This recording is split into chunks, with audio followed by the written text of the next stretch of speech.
Hello friend, welcome to a new video. তো আজ জন্মাষ্টমী, শুভ জন্মাষ্টমী। তো সবার শুভকামনা করে আজকের ভিডিওটি শুরু করছি। আজকে আমার সমস্ত পশু পাখির ঘরগুলো, অর্থাৎ পায়রার ঘর, খরগোশের ঘর, বর্দির ঘর, সবার ঘরগুলো ট্যুর করাবো আপনাদেরকে, মানে সমস্ত খবরগুলোকে দেখাবো কোথায় কিভাবে কি রাখি আমার সমস্ত জিনিসগুলো।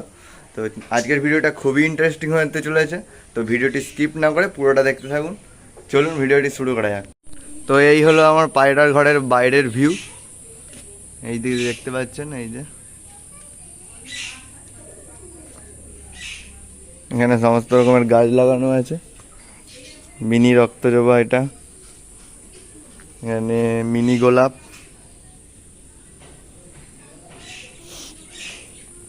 এটা শিউলি ফুলের গাছ, এগুলো সমস্ত পাতাবাহার। থাইল্যান্ডের আম গাছটা আছে। তো এইটা হলো ঢুকার গেট, আর এখানেও সমস্ত গাছ লাগানো আছে।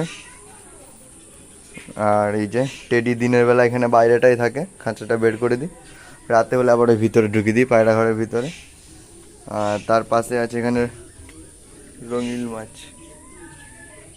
এখানে এই যে মাছগুলো আছে, রঙিন মাছ কিছু, তার মধ্যে জাপানিজ কই, সোপাঙ্কি, মিল্কি আর কার্প। তো এখানেও একটা অ্যাকোরিয়াম টাইপের মানে বানিয়েছিলাম, কিন্তু লিকেজের কারণে জল কমে যাচ্ছে, ওই জন্যই তার মাছ রাখিনি এখন। এটা হলো আমার পায়রার ঘর, তো এটা একটু পরে দেখাচ্ছি।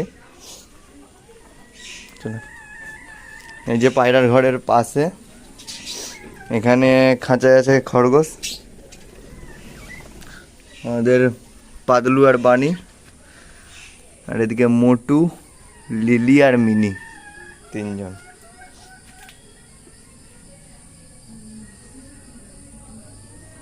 আর এইদিকে এই যে গাছ,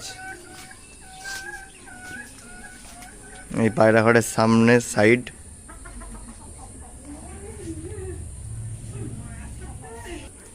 আর এখানে হয়েছে একটা ওল গাছ, তো ওল গাছ কে কে চিনেন কমেন্টে জানাবেন।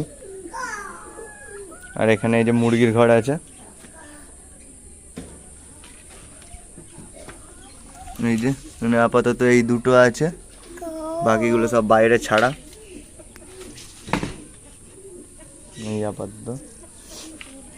আর এখানে এই যে সমস্ত গাছ সাইডে, সামনে সবুজে সবুজ, ঠিক আছে। আর এখানে বর্দি পাখির কলোনি, সমস্ত বর্দি পাখি আছে।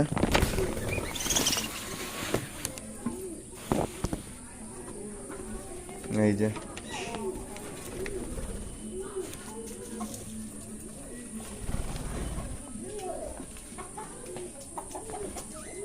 তো এই যে এদিকে আছে 5 ফুট, আর হাইট আছে 2 ফুট, আর ওই সাইডে আছে 3 ফুট। তো সামনে কিছু এই যে হ্যাঙ্গিং টবে গাছ লাগানো আছে।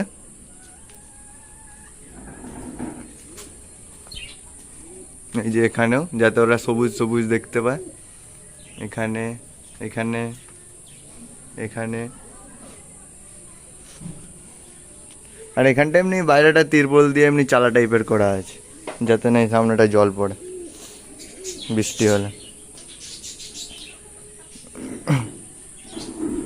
তো চলুন এবার পায়রার ঘরের ভিতরটা ভিজিট করে দেখাই।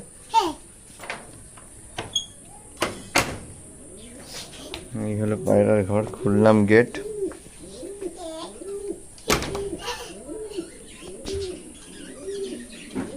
তো এই যে সমস্ত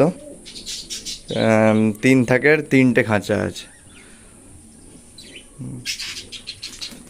আরও খাঁচা বানাবো এই দুর্গাপুজোর পর।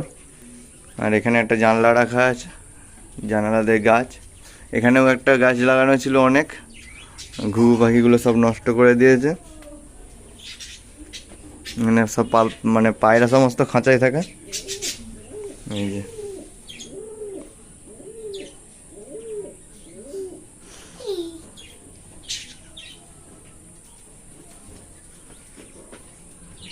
এদিকে এখন অনেক জায়গা আছে, এগুলোই সমস্ত খাঁচা রাখা যাবে, এদিকেও রাখা যাবে। তো এই সামনে এখন রাখবো না, কিন্তু এই সাইডের গুলো রাখা হবে।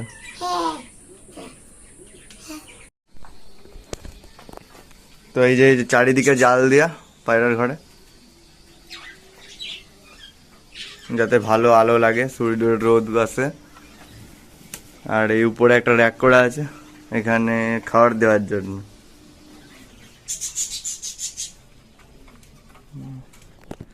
তো পায়রার ঘরটা আমি করেছিলাম পুরোই আমার প্ল্যান মাফিক, একদম পরিষ্কার, যাতে সূর্যের আলো আসে। আর সুন্দর, তার জন্য চারিদিকে খাঁচা দিয়েছে, জাল দিয়েছিলাম। আর এখানে জালগুলো একটু একটু আলাদা, মোটা গেজের।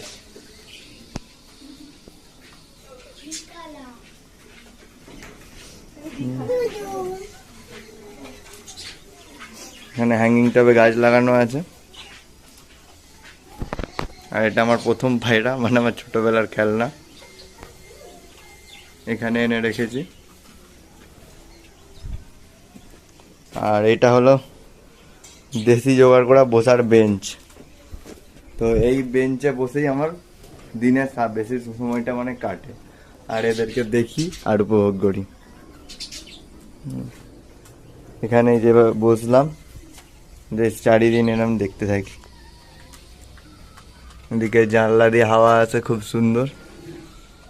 এই যে এদের খাওয়া দাওয়া সমস্ত কিছু, এখান থেকে বর্দি, এখান থেকে খরগোশ, আর ওখান থেকে মুরগি, ওখান থেকে গাছ। আর এই যে ঘুঘুগুলো এই উপরে কাঠ দিয়ে আছে, এখানে বসে থাকে সারাদিন। আর কোয়েল তো গোটা ঘরে ছড়ে। তো আগে যখন প্রথম এখানে পায়রা পুষি, তখন আমার এখানে এমনি খাঁচা বসানো থাকতো আর এই তিরপলের সেটিং করা। তো তখন তো ভিডিও বানাতাম না, তো সেসব ফুটেজও আছে, যদি দেখতে চান কমেন্ট করবেন। তো সেই ফুটেজগুলো জয়েন্ট করে একটা ভিডিও বানিয়ে দেবো। এই যে এই বাইরেটাই থাকতো তখন পায়রা, আর এখানে তিরপল দেওয়া। আস্তে আস্তে সমস্ত কিছু করতে হয়েছে, অনেক দিন, প্রায় 4-5 বছর পর এই ঘরটা করেছি। একদিনে হয়ে যায়নি, 4-5 বছরের অপেক্ষা। সমস্ত গাছ লাগিয়েছি, যাতে পায়রাটা সারাদিন সবুজ সবুজ দেখে ওদের মনটা ঠিক থাকে। আর এটা হলো পায়রার ঘরের ব্যাক সাইড, পিছন। এখানেও পিছনে গাছ। আর এই যে সামনে আছে পুকুর, এখানে হাঁস চড়ে। আর এই একটা পাখির ঘর আছে, এটা পরে দেখাবো। এখানে প্রচুর এখন আওয়াজ হচ্ছে, তো নেক্সট ভিডিওই দেখাবো। এই সাইডেও গাছ লাগানো আছে। তো আজকের ভিডিও এই পর্যন্ত। ভিডিওটি ভালো লেগে থাকলে লাইক করবেন। আর আমার পশু পাখির ঘরগুলি আপনাদের কেমন লাগলো অবশ্যই কমেন্টে জানাবেন। আর চ্যানেলে যদি নতুন হয়ে থাকেন তো চ্যানেলটির পাশে থাকতে চ্যানেলটিকে সাবস্ক্রাইব করবেন। চলুন দেখা হচ্ছে নেক্সট কোনো দিন, নেক্সট কোনো ভিডিও নিয়ে। টাটা।